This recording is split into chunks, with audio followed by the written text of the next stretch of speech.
you to our new AIES podcast series. This podcast is hosted by the Austrian Institute for European and Security Policy. Since 1996, we provide research, consulting and strategy on topics concerning European and foreign security policy to national and European stakeholders. Through our publications, workshops and public events, we seek to inform civil society and shape the debate. I am Sofia Maria Satanakis, AIES Research Fellow, and I'm happy to host our first podcast episode. Today, we will talk about space, which has become an essential element of almost any key policy area, including security, economic development, mobility, and environmental issues. For this reason, space is becoming ever more relevant, but at the same time more and more contested as countries compete for the technological upper hand. In our recently published focus paper, Space Race 2.0 Renewed Great Power Competition in the Earth's Orbit, we looked at the phenomenon of increasing militarization in the space domain, which we are going to discuss together with Christoph Schwarz. Christoph has been working as an intern at our institute since January this year and completed his bachelor's degree in global sales and marketing with a focus on cross-cultural management at the University of Applied Sciences, Upper Austria, and spent a semester abroad at the Polytechnic University in Hong Kong. After completing his bachelor, Christoph Schwarz changed his focus on his actual passion, international relations, and completed his master's degree in international and European relations at the Linköping University in Sweden. He wrote his master's thesis on the Europeanization of Austria's security and defense policy within the framework of the Common Security and Defense Policy and its effects on the role of neutrality. Welcome, Christoph. Thank you, Sofia, and thank you for the introduction. I'm very excited to be part of the first episode. For all our listeners who are not too familiar with the topic, can you first tell us why space is even relevant to countries militarily and how did it all begin? Well, the history of humanity in space has also always been a military one. The space age sort of started with the start of the space race between the United States and the Soviet Union, with the launch of Sputnik 1 by the Soviets, the first ever satellite launched into orbit. And this caused fear in the United States that it could be used to transport nuclear weapons and directly attack US soil, which then led to the Americans spending large amounts of money into research to catch up with the Soviets. And this race went on, as probably everybody knows, until 1969, when the US Apollo 11 mission landed on the moon successfully for the very first time. And this period was really shaped by fierce competition between the great powers.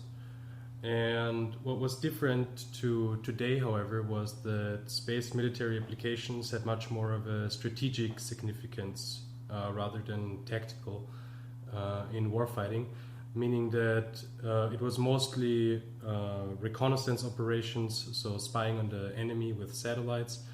And some say that this was even sort of a stabilizing element between the two because there was more information available on the enemy. This, however, changed greatly in the Gulf War in 1990-1991, where the US involvement in the war for the first time really showed the tactical significance of space applications. So this included signals intelligence, meaning the interception of adversarial signals, telecommunication, positioning, navigation, and several other technical advancements that allowed, for example, to the use of precision-guided munition. So in the beginning of the 90s, space capabilities really changed warfighting to an extremely large degree and was not only, as I said, used strategically, but tactically in warfighting, which made a very, very big difference on the battlefield. As a result of this kind of change from purely strategic to also tactical significance, other countries, most notably Russia and China, drastically increased also their focus on ASAT capabilities, which means anti-satellite capabilities. Ever since then, the sort of militarization of outer space, you could say, has been increasing as as space represents a vital aspect of all modern militaries nowadays. Okay, so how would you say can the use of space for military action be conceptualized nowadays? So, space capabilities for military use can broadly be summarized into three different categories. The first category is space for defense, which doesn't exclude its use for offensive purposes as well, which essentially refers to space-based capabilities that serve as a force enabler during military conflict. And they can be broadly summarized into three different categories again. You have intelligence, reconnaissance, and surveillance, ISR, which, for example, includes Earth observation, early missile warning systems, meteorology, or signals intelligence. Then you have positioning, navigation, and timing, PNT, which facilitates, for example, the precise execution of military operations and weapon strikes by providing enhanced situational awareness. The US Global Positioning System, GPS, is a good example of this. The third category is satellite communications, or SATCOMs, which represents an essential competence for command and control during military conflict. So it allows for the quick transmission of critical intelligence and orders in basically any environment that you could think of. What becomes apparent when you look at these various capabilities is that while they provide the ones that are in possession of it with tremendous leverage in and out of combat, they equally represent a serious vulnerability. For that reason, defensive space refers to the protection of this Achilles heel that space-based applications have become for many countries that heavily rely on it. Most notably the United States, of course. And this consists of all active or passive measures taken to protect space capabilities from interference or attack. This could be unintentional hazards such as solar winds or space debris floating around in orbit. But it could also be so-called counter-space capabilities, which I will get into in a second. Defensive efforts to counter these threats include, for example, measures to deceive, degrade, or destroy enemy targeting systems, or to just physically protect space assets. Another thing is to distribute and diversify the platforms or orbits used for the fulfillment of a certain capability. So, for instance, the GPS system is not reliant on a single satellite or ground station, so it's highly resilient against interference.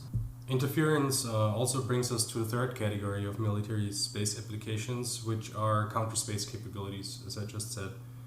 The threat scenario that militaries encounter in space is really expanding continuously due to technological progress. So the whole spectrum of counter-space capabilities has really increased in recent years. And broadly, you can differentiate between four different types of counter-space weapons. The first type is kinetic physical weapons, which are the oldest and most overt form of ASAT capability. And it refers to the physical destruction of a satellite, for instance, through kinetic impact. So this could be ballistic missiles or co-orbital satellites that are placed in space and later maneuvered into other satellites. The second type is non-kinetic physical weapons, which is a more sophisticated alternative as they aim to physically damage assets without kinetic impact. This could include, for example, electromagnetic pulse weapons, EMPs, high-powered microwave weapons, or high-powered laser weapons. And they're substantially more difficult to observe and attribute to its origins. So they're a more elegant version, let's say, compared to the kinetic physical weapons. The third type are electronic counter-space weapons, and they aim to jam or spoof radio frequency signals that are necessary for the transmission of data between the satellite and the end user on Earth. And compared to physically destroying satellites, this is a significantly less intricate way with interfering, as its technology is rather inexpensive and commercially available. And the fourth type and last type of counter-space capabilities are cyber attacks, which target both the system, so both the satellite and the data that is being transferred. And as such, data could be intercepted, monitored, or corrupted, and in the worst case, satellites could even be taken control over. Thank you for clarifying these very specific terms and technicalities. And now looking at the bigger picture, let's turn to the three major military powers, namely the USA, China and Russia, and how they compare in terms of space military ambitions and posture. Well, as already mentioned earlier, the militarization of space is really in full thrust, which most notably manifests itself in the activities of the US, China and Russia. First turning to the US, as already mentioned, the experiences of the Gulf War for the first time revealed the full potential of space-based capabilities, which led to space being declared a vital interest for national security in the US around the turn of the millennia. Around the same time, a commission headed by Defense Secretary-designate Donald Rumsfeld, who reported a report to Congress that warned against a potential space Pearl Harbor due to other countries' counter-space capabilities, and advocated for an overhaul of the US military organization and doctrine. What followed was the space dominance doctrine by the Bush administration in 2004. And not much change happened after that, but things really started to change when Trump assumed office, as organizational as well as doctrinal change on a much more fundamental level took place, and the National Space Council was revived for the first time in 24 years. And what essentially changed was that space was not only seen as a critical support function during military conflict anymore, but being the theater of military conflict itself became sort of the commonly held presumption in the White House. And in 2018, the US National Defense Strategy was released, which recognized that great power competition with China and Russia was a central challenge to the US, and that space was a critical domain in which this competition would occur. And building on the NDS, Trump also published the America First National Space Strategy, which claimed that competitors have turned space into a warfighting domain.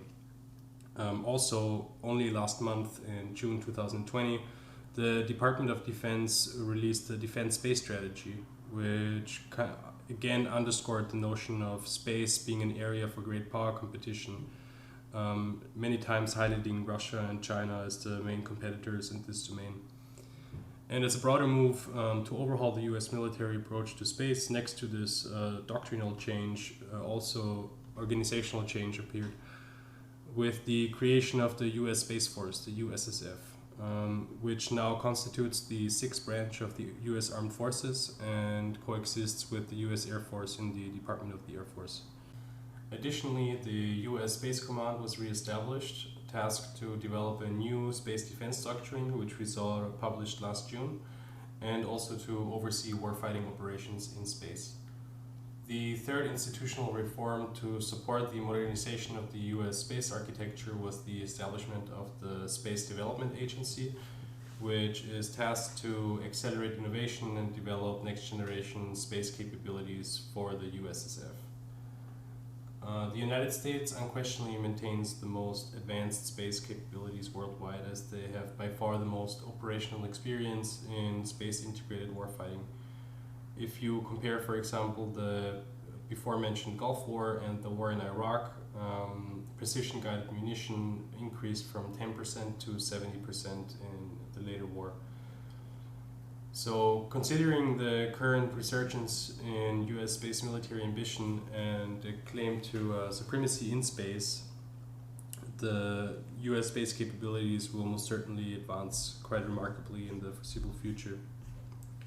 Coming to China, civil as well as military ambitions in space are also firmly established. The latter was first acknowledged by a doctrinal change in 2015 when the China military strategy stated that outer space and cyberspace have become new commanding heights in strategic competition, and that the first signs of a weaponization of outer space have appeared.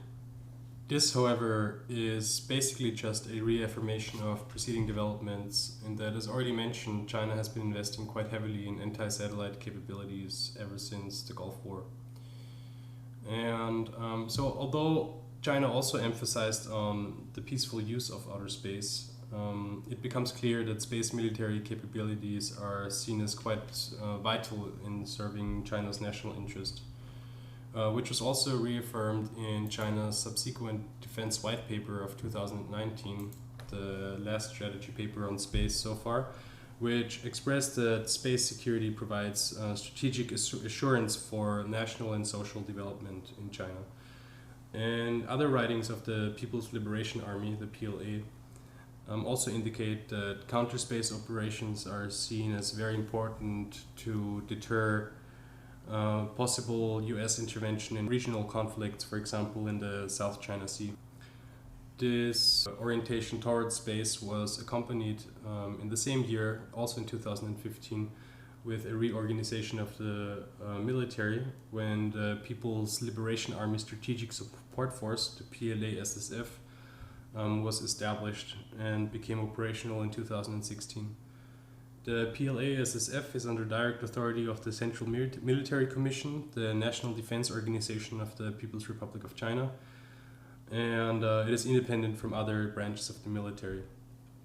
And what is interesting about the PLA-SSF is that it combines the management of cyberspace, electromagnetic space, and outer space capabilities into one organizational entity. So this underscores the understanding of China of modern informationized warfare, which is a highly recurrent theme in Chinese strategy writings.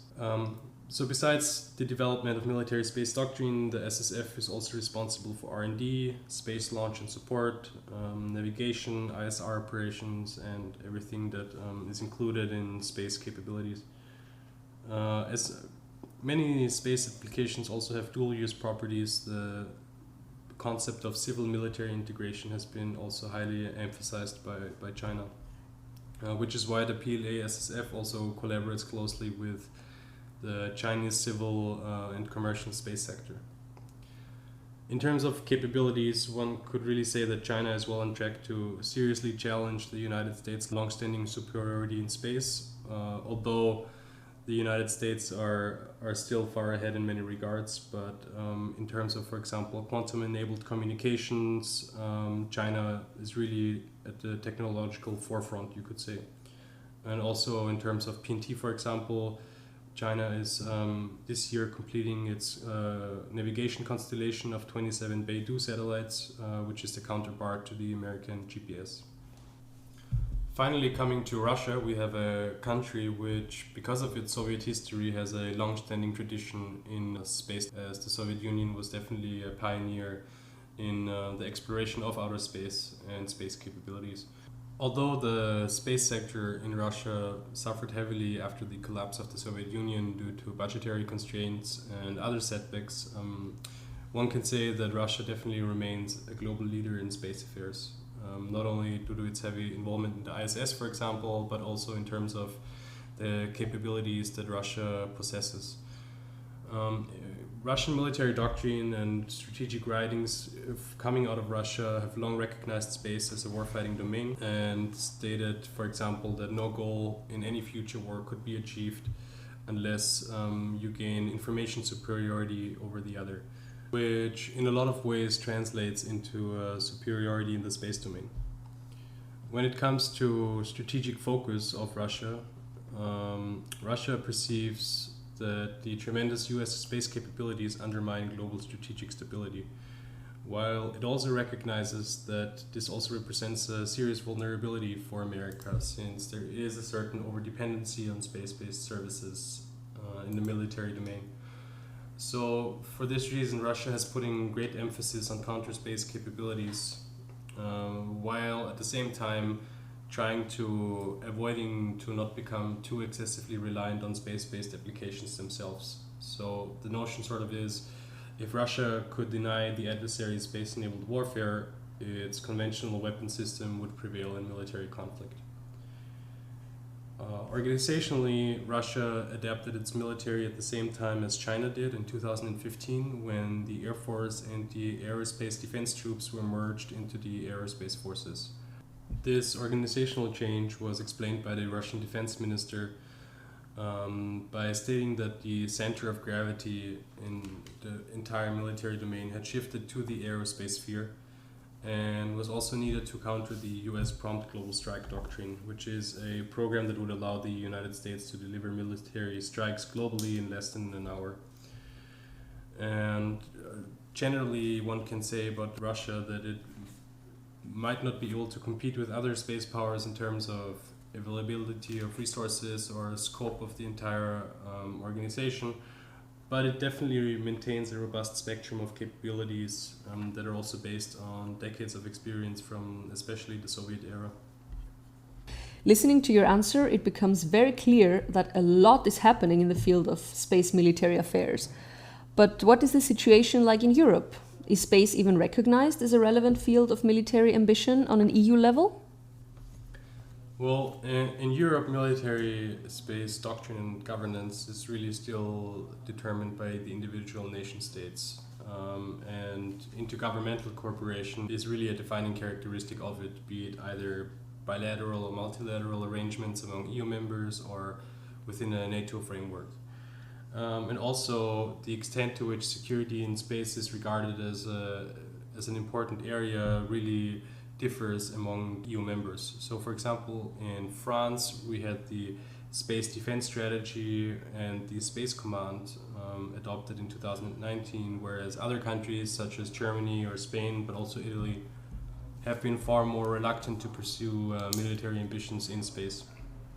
However, supranational cooperation is definitely becoming a more and more prominent feature as the EU is incrementally emerging as a key player in the space domain, which already started in 2007 with the Lisbon Treaty, where space was defined as shared competence between the European Union and the member states.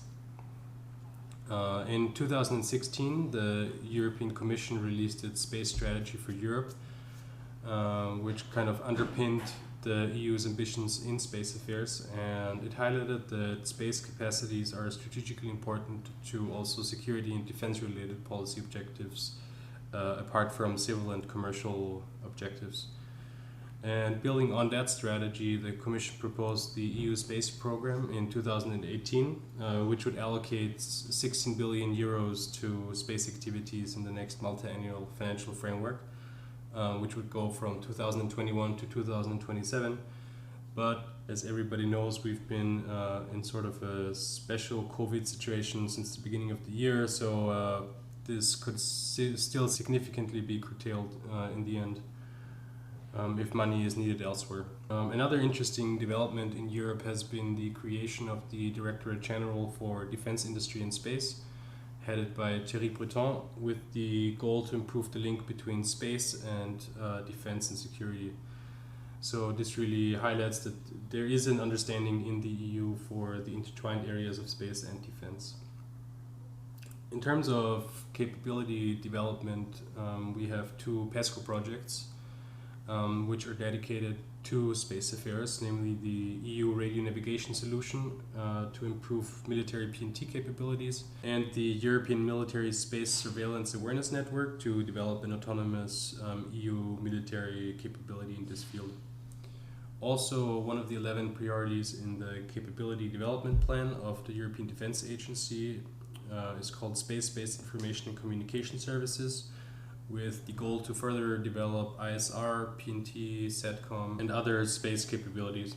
At the heart of the EU space capability spectrum are the two flagship programs, Galileo and Copernicus, which are either under full or partial ownership of the EU. And those two have been a real milestone, a more supranational approach to space activities in Europe. Galileo, which is set to become operational this year, is a state-of-the-art global navigation constellation similar to the GPS with primarily civilian purposes, but it could potentially be used militarily if member states chose to do so. Copernicus provides ISR capabilities through Earth observation and monitoring, and it's already being used in a security and defense context for instance, border surveillance, maritime surveillance, or support to the EU External Action Service. Not surprisingly, as in other areas of security and defense, the EU still remains a marginal actor in space military affairs. However, there's definitely a recognition in Europe that the general environment, be it in the space domain or in international relations in general, is becoming increasingly hostile, which is why there is a sense of urgency that shared European space assets had to be protected, and also that interests had to be protected. So for that reason, enhanced cooperation and ambition in the space domain in Europe can definitely be expected in the coming years. To bring some further expertise into the discussion from someone who is deeply engaged in space affairs for 10 plus years now, I'm very happy to welcome Mr. Sebastien Moranta from the European Space Policy Institute, or ESPI, here in Vienna. ESPI provides independent analysis and advice with the aim of supporting space as a strategic policy area for Europe. ESPI's work also reflects how space can contribute to Europe's role in global politics as a strong and principled actor. Mr. Moranta is currently the coordinator of studies at the European Space Policy Institute, and we are very happy to have him here with us today. A very warm welcome. Thank you, and I'm very happy to be here. Thank you for the invitation. Always a pleasure to be able to contribute to the work of other institutes. So happy to be here. So we'll jump right in with the first question, which would be, how do you assess military ambitions in space on an EU level, and what have been the major milestones from your perspective?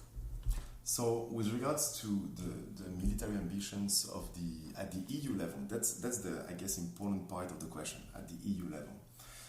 Because so far, and I guess we will be able to dig into that, so far the efforts and the ambitions in the field of military space, of space defense, have been mostly at national level.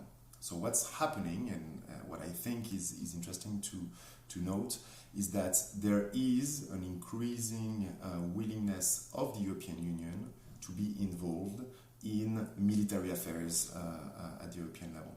And of course, it encompasses also space topics, but not only. So I would rather say that space is the way the EU is handling military space is more connected to the fact that the EU is having an increasingly important and increasingly central role in military affairs, rather than the contrary. What have been the major milestones? I guess that the intention to involve the European Union in military affairs is a long-standing one. It's not absolutely brand new. But so far, defense, military have been quite left aside from the whole European Union construction. And recently we saw an acceleration of the topic of the role of the EU in military affairs. I guess that under the Juncker Commission there has been really an acceleration. Since the Lisbon Treaty also there has been a strong push for the EU to be involved in defense and in military affairs. And connected to this, very close to the topic, or space affairs and space military affairs. So it's the acceleration of the role of the EU in defense that is also embarking the question of the role of the EU in military space. That's what I would say. But I guess that with regards specifically to space, what has been the most important milestone recently is the change in the European Commission and the creation of the DG DEFIS for defense industries and space. What's interesting there is two things. First, the fact that defense industries are getting their own DG, and the fact that it's brought together with space, which shows that the EU really intends to build on the synergies between the two sectors, between the two industries, and we're very much looking forward to seeing what's going to happen in this field. So, as already mentioned before by Christoph, France, for example, released its own space defense strategy and created the Space Command back in 2019. Do you see military activities in space in Europe primarily as a national task, or is cooperation on an EU level becoming more and more relevant? So I would say both. It is indeed first and foremost a national topic. So it's been handled, and it is being handled, and it will continue to be handled first and foremost at national level, just like most military and defense related areas. Now, it is also true that the role of the European Union in this topic is developing. It is still a bit difficult to see what will be the role of the EU concretely, and to understand to what extent member states will be ready to give more responsibilities to the EU. I guess that just the same way that the role of the European Union developed quite significantly in the space sector over the last 2 decades, it will and it went through different milestones, step by step. I guess it's going to be the same thing for defense, and it's going to be the same thing for space defense. What we can add on this question is that there is already, and there has already been, quite a significant European cooperation, even outside the EU. So there is not only national and European Union level. In the space defense and in the defense sector, there is also everything that is related to intergovernmental cooperation. And on this, most European space military programs are actually conducted in close cooperation between one or more, between 2 or more countries. This is the case of actually most. Doesn't matter whether it's programs for Earth observation and intelligence. It also involves programs related to telecommunication. They are actually most of the time conducted as joint projects, and there are different ways to cooperate. Sometimes they really have both access to the capabilities of the satellites. Sometimes it's one country that is responsible for the mission, but that then shares images with a consortium of other countries. So what I think is important to recall is that European cooperation is already taking place. Now, there is the question of the supranational role of the European Union. And here, when you talk to military, what I guess they are expecting from the EU is mostly to provide complementary funding and, in a way, to support optimization across Europe. But there is still quite some reluctance, I feel, from the military to see the European Union having a more direct involvement in and influence on their in their program. So for a while, space defense will remain a national topic, and the EU will have to prove step by step that first it is a relevant actor in the domain, second that it can build the necessary expertise, and third, that the culture in the defense domain can evolve sufficiently to leave some room to the European Union in terms of decision making, in terms of program management, and potentially in the future in terms of military operations. Another thing you already briefly touched upon is the current pandemic. So I would like to go a little bit deeper into that. How do you see COVID-19 related to space activities? Will there be a severe impact, especially militarily, like budgetary constraints and so on and so forth? How do you see that in the next weeks, months, years? So actually, I'm happy that you raised the question, because we just published, yesterday, as a matter of fact, we just published a report on the COVID-19 crisis and the European space sector. Just to very quickly set a bit the landscape and give you the major conclusions of the report. First, space was put to good use in the frame of the crisis for sometimes unexpected applications. But space has been extensively used to monitor the development of the crisis, to support the actual response to the crisis, to support epidemiologic research, and to a number of things. And it really showcased, so the crisis, it's a bit cynical from me, but the crisis really showcased the role that space, the multiple role that space can play in supporting crisis management, and also demonstrated the massive progress made by European and in particular European Union programs, Galileo, Copernicus, I'm thinking first and foremost, but also the major developments of the capabilities, expertise of the European Union in this field. The second thing is that yes, the space sector, the space industry has been significantly impacted by the crisis. I will not get into the details because I don't think it's very interesting for you, for this podcast. But what we can say is that public programs do play a big role for the space industry, and on these programs, the different actors, the different institutions actually managed to set up a few mitigation measures that will limit the direct impact. At least we'll see in the longer term. The second thing we can say is that on the commercial markets, the situation is very different.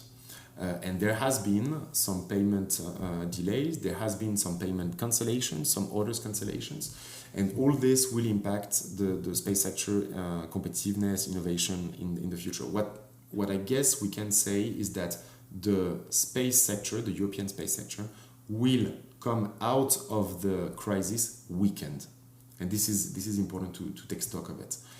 Now, the big question that we will have with regards to space is the place that will be given to space in the post-COVID Europe. So this is a topic that is rising, that is associated to a number of political items that are rising in governmental agendas, such as economic resilience, such as sustainable growth, such as strategic autonomy, such as public safety. All those topics are rising in the political agendas of the different governments, and it seems that European member states, the European Union, are more comfortable with tackling a number of topics that so far had been a bit left aside. So there will be a question on the place of space in the future. What we can tell from a really purely factual basis is that the space sector, the space budgets have already been affected. So the revision of the plan for the multi-annual financial framework, in the new version, there was 16 billion planned in 2018. Including the EU program plus budget for a few agencies of the European Union, and it has been actually reduced to 15 billion. So 1 billion may not look like a big thing, but for the space sector it is actually a big thing.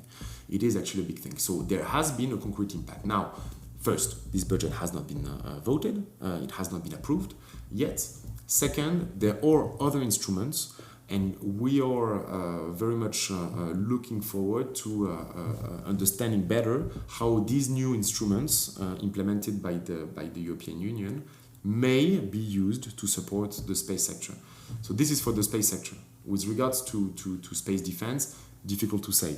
Of course, we are keeping an eye on the European Defense Fund, which also suffered some cuts. But I don't have them in mind, and very likely the activities will be influenced by this.